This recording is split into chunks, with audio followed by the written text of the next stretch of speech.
I ended my engagement after she wanted a break to explore her ex, so I sold our house and she disappeared. Hey Reddit, this is my first time posting here. I never thought I'd be in this position, but here I am, trying to make sense of everything after my fiancée completely blindsided me. This is going to be long, but I want to get it all out. I'm 29, and I was engaged to my now ex-fiancé, who's 28. We'd been together for almost 5 years, and things were serious. We bought a house together about a year ago, planning to move in after our wedding, which we had scheduled for late next year.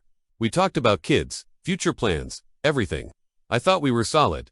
Then, about 2 months ago, she started acting a little distant. I chalked it up to stress from work and wedding planning. But then one night, she dropped a bombshell. She told me she wanted to take a break, not just any break, but to figure things out and explore her feelings for her ex. I honestly didn't see it coming. Her ex is someone she dated briefly before we met, and while I knew about him, it was always in the past. She said she needed space to be sure she wasn't just settling with me or holding on to what she thought was safe. She told me she didn't want to hurt me but needed this time to be honest with herself. I was shocked, confused, and honestly felt like the ground had dropped beneath me. I tried to keep calm and talk it out, hoping it was just a phase or some kind of momentary doubt. But she was adamant. She wanted this break, and she wanted to reconnect with him to explore what could have been. I asked if she wanted to end things, but she said no. She just wanted space and honesty. I waited a few days, thinking maybe time would help her see that we had something real. But then the messages stopped coming. No texts, no calls, no explanations.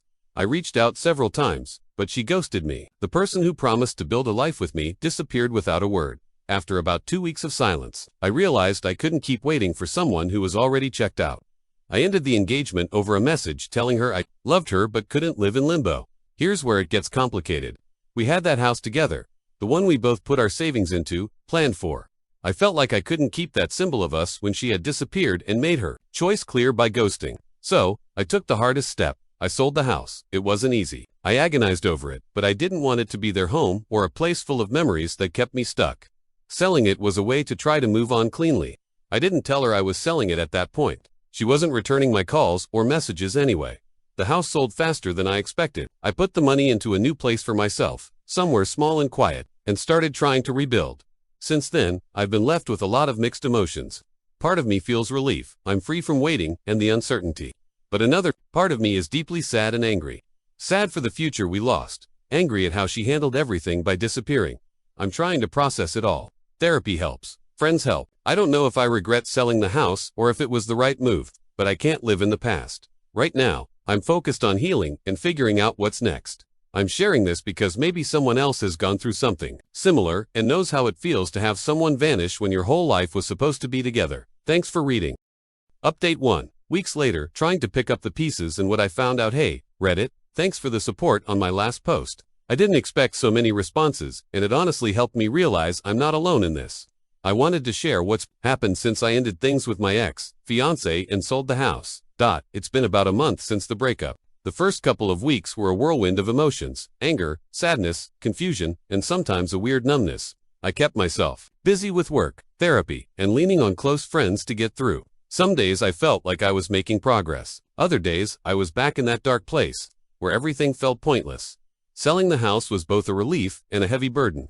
I thought it would help me close that chapter, but it also forced me to confront what I lost. The process itself was surprisingly fast. The real estate market where we lived is hot, and I was lucky to get a good offer quickly. I didn't tell her I was selling it, honestly. I didn't even know if she still had a say, or how to reach her. I just knew I needed to reclaim that part of my life. I heard through the grapevine from a mutual friend that she found out the house was sold. Apparently she was upset but never tried to contact me about it. That stung, like she didn't think it was worth a conversation. Part of me was relieved she didn't push back. Part of me wondered if she even cared. And then the rumors started. At first, I didn't want to believe them, but people I barely knew began mentioning they'd seen her around town. Some said she was with her ex, the one she wanted to explore things with. Others said she looked different, more distant, almost like she was running from something. I tried not to obsess, but I couldn't help wondering, why did she really want to go back to him? Was she ever really committed to us?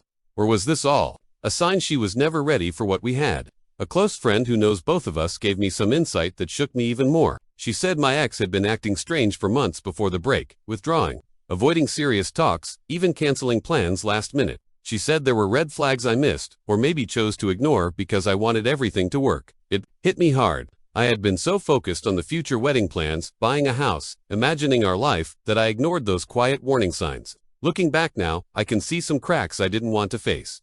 Selling the house was a tough call. Some days, I think it was the best thing I could have done for my sanity. It gave me a physical and emotional space to heal, to start fresh. Other days, I wonder if holding on to it might have been a way to keep a part of us alive, even if it hurt. But I'm trying not to dwell on the what-ifs. Therapy has helped me understand that healing is messy and slow, and that it's okay to feel conflicted. I've started picking up old hobbies again: photography, hiking, even cooking, which I never had time for before.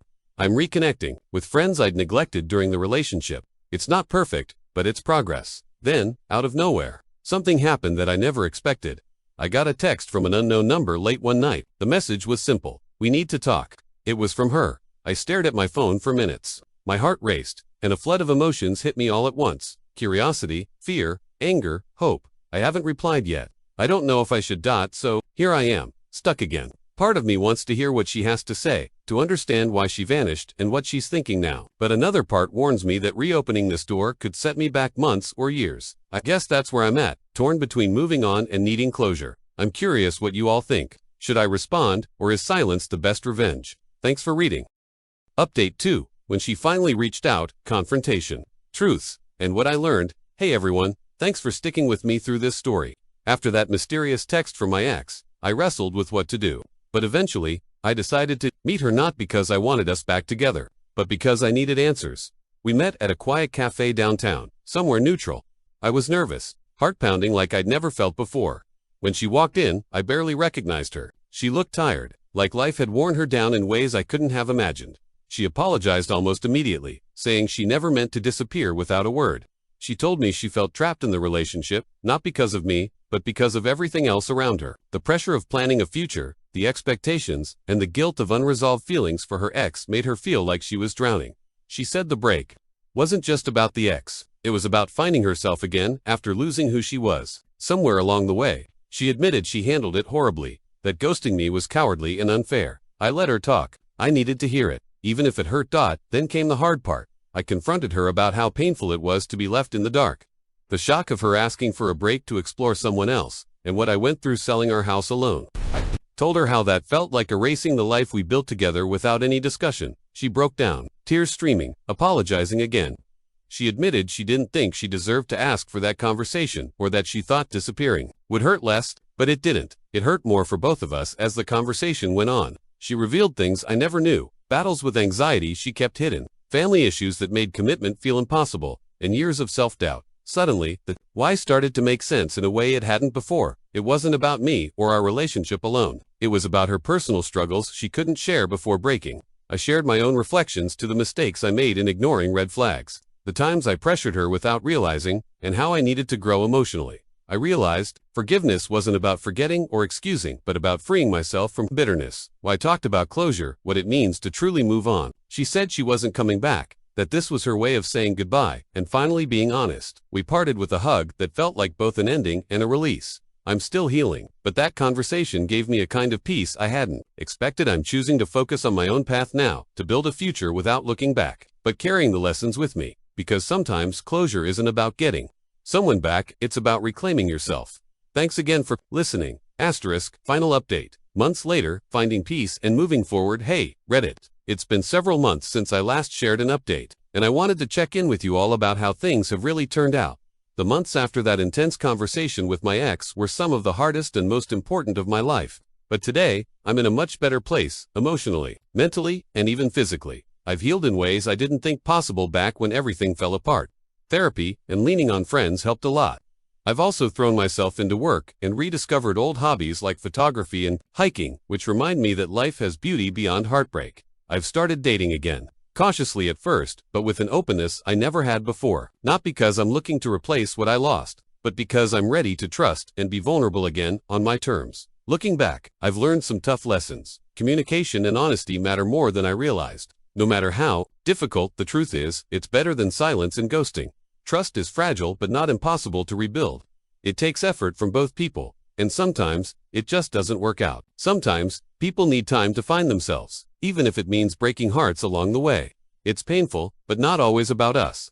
Holding on to physical reminders of a relationship can either help or hurt. For me, selling the house was the right choice. It gave me space to breathe and move on. I don't hear from her anymore.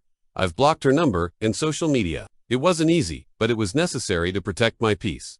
There are moments when I think about what could have been or what I lost, but those thoughts don't sting as sharply anymore. Instead, they remind me how far I've come. If there's one piece of advice I'd offer anyone going through something similar, it's this: prioritize your own healing. Don't rush closure or forgiveness. Take your time. Surround yourself with people who lift you up, and don't be afraid to walk away from what no longer serves you. Most importantly, remember your worth. No one should make you feel like you're waiting in limbo or second best. Today, I'm hopeful. I'm open to new beginnings and whatever life throws my way next. Thanks to everyone who read my story and shared their support. It means more than words can say. Here's to moving on, growing stronger, and finding peace.